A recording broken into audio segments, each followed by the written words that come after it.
What's up, family? Welcome back to the Stop Sinking Show, where we go from struggle to flow.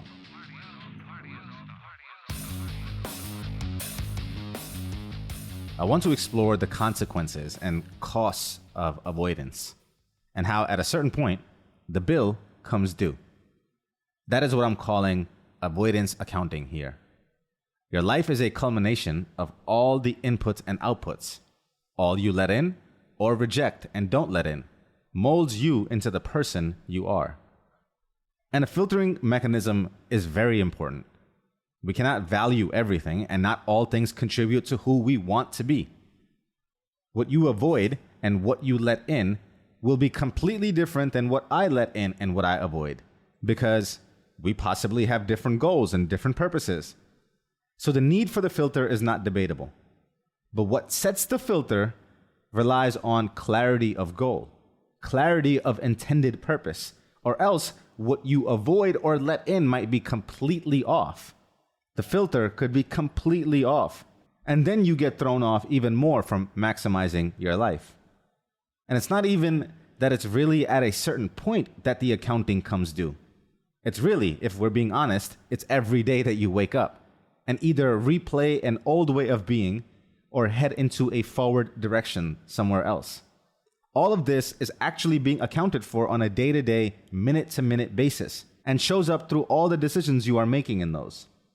All those decisions, the choices you make, rest on what you have let in up until that point, especially if you are applying what you have let in.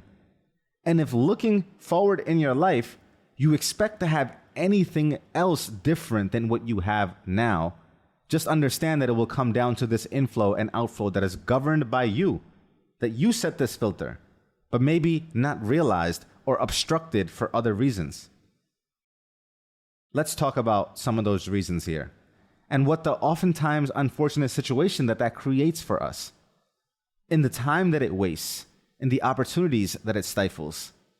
I've confessed many times here that I am constantly on the search for new information.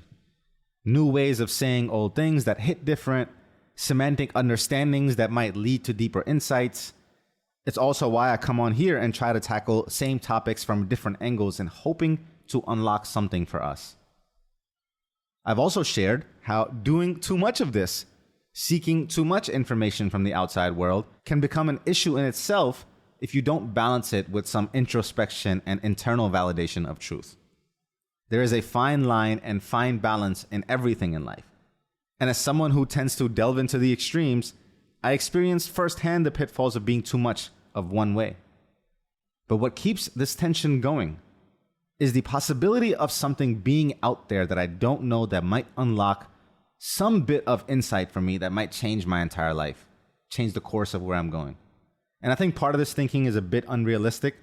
It's a little bit more fantasy because there are very few magic bullets that exist that will solve for your life.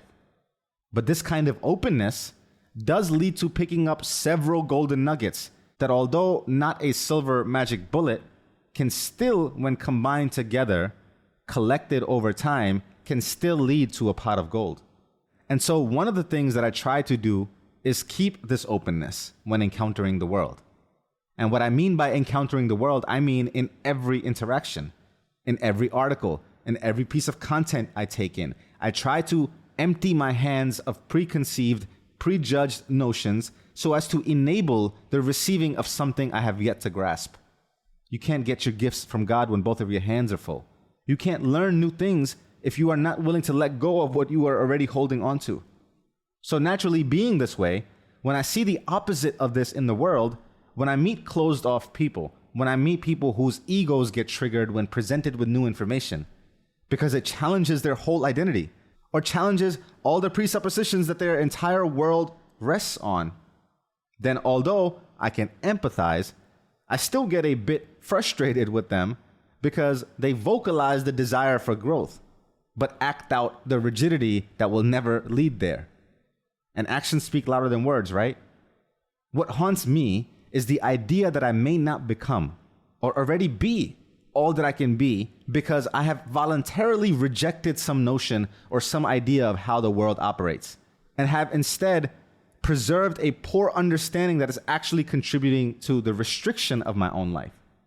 And evidence would tell me that I am definitely playing this out in several different ways. So I can't trust all of my thoughts immediately. I have to question. Essentially, I'm hurting myself without knowing that I am, and making it worse by closing the door on what else can possibly come through and help me. And I feel very strongly about this and about the possible loss of what I could be missing out here for myself. So naturally, when I have friends in my life who I care for, when I have already made certain mistakes that I can help them avoid, who tell me they want more, but then reject any new ideas that challenge their beliefs, I can't help but get frustrated. And again, I have no idea of their filtering mechanism and what their hidden motives are. I only know that they are expressing a desire to me.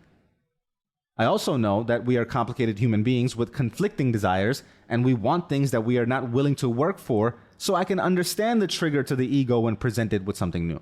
I get it. Because most life-changing things are dressed in overalls and look like work. And our human brain is designed to expend the least amount of energy possible.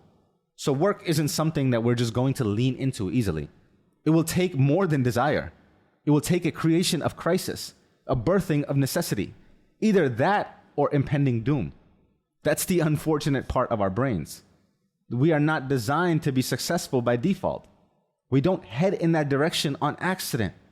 And so in the beginning, you have to work to overcome your own added unnecessary resistance.